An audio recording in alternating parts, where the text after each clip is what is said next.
बांग्लादेश में पूर्व भारतीय बस्तियों में लोगों के बीच खुशी का माहौल है। 68 साल बाद बांग्लादेश की नागरिकता मिलने से वे लोग उत्साहित हैं।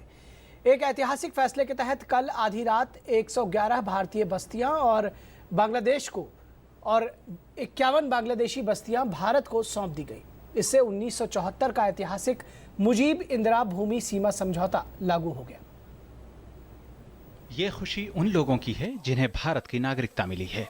इंडिया का बासिंदा हो गया, तब से हमारा इतना खुश लग रहा है कि क्या बताएं, वो खुश का कोई मतलब ही नहीं, गुंजाइश नहीं है, जो ईद होली में भी नहीं होता है। इससे भी बहुत ज़्यादा से ज़्यादा खुशी हमें मिल रहा है। इस खुशी के बारे में हम लोग को आज से ये आइडेंटिटी कार्ड सब कुछ मिलेगा। भारत और बांग्लादेश के बीच हुए सीमा समझौते और गांवों की अदला बदली के लागू होने के बाद अब बांग्लादेश से नागरिकों का आना 1 नवंबर से शुरू होगा। समझौते के बाद भारत से जुड़े नए इलाके में शनिवार की सुबह पहली बार तिरंगा फहराया गया। शुक्रवार की आधी रात को आई आजादी की बेला में पश्चिम बंगाल के कूच बिहार जिले में स्थित 51 बांग्लादेशी बस्तियों में तिरंगा फहराया गया। मुख्य समारोह पश्चिम बंगाल के कूच बिहार जिले के पुआटोरकुथी गाँव में आयोजित किया गया, जिसमें काफी संख्या में लोगों ने हिस्सा लिया।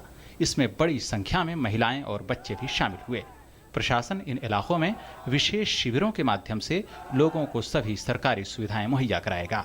ऐतिहासिक समझौते को यादगार बनाने के बाद भारत में शामिल हुई बस्तियों में जश्न का माहौल है। इस बीच बांग्लादेश के उच्चायुक्त ने भारत में शामिल हुई बस्तियों का दौरा कर स्थिति का जायजा लिया। हालांकि इस दौरान राष्ट्रीय शोक की वजह से झंडे का मस्तूल आधा झुका रहा।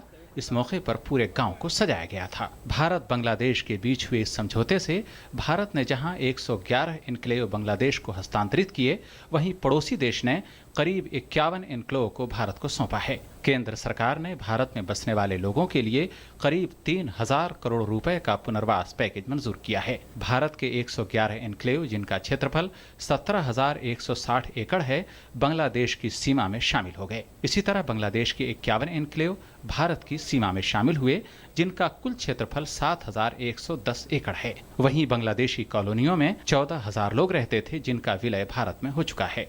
बांग्लादेश में भारतीय बस्तियों में रहने वाले लोगों में से करीब 1,000 को छोड़कर शेष बांग्लादेशी नागरिक बन गए हैं। भारत की सभी बस्तियां पश्चिम बंगाल के कूच बिहार जिले में थीं।